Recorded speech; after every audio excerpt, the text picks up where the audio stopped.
यो देखिराख्नु भएको छ तपाईको घरमा तपाईको डाइटमा यो छ भने चाहिँ यसलाई अहिले लगेर डस्टबिनमा फाल्दिनुस्।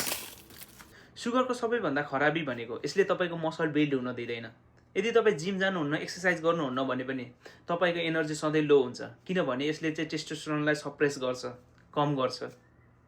त्यसैले तपाईले देख्नुभएको होला कि त्यो मान्छेमा चाहिँ कम एनर्जी हुन्छ जसले चाहिँ बढी सुगर कन्ज्युम गरिरहेको हुन्छ। सेकेन्डली, यदि तपाईँ फ्याट लसको बारेमा सोचिराख्नु भएको छ भने र तपाईको डाइटमा चाहिँ सुगर छ भने तपाईलाई फ्याट लस गर्नु चाहिँ एकदमै गाह्रो हुन्छ।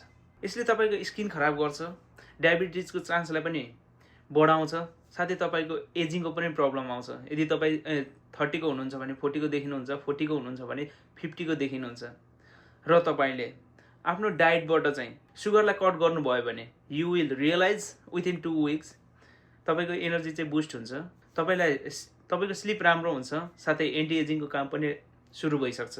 यदि तपाईँ चाहिँ मान्छेसँग भेटघाट गर्ने, बसेर काम गर्ने, तपाईको सेडेन्टरी लाइफस्टाइल छ भने चाहिँ दिनमा 2-4 कप चिया कफी त त्यतिकै जान्छ। त्यस्तो बेलामा चाहिँ तपाईले ज्याग्री पाउडर अथवा हनीको युज गर्न सक्नुहुन्छ। त्यो पनि सकेसम्म कम र नेचुरल हुनुपर्छ। प्रोसेस सुगर चाहिँ एकदमै खराब हुने भएकोले तपाईले यसलाई चाहिँ सकेसम्म अभोइड गरेको नै बेस्ट हुन्छ। र मात्र तपाईको ट्रान्सफर्मेसन स्मुथ बन्छ।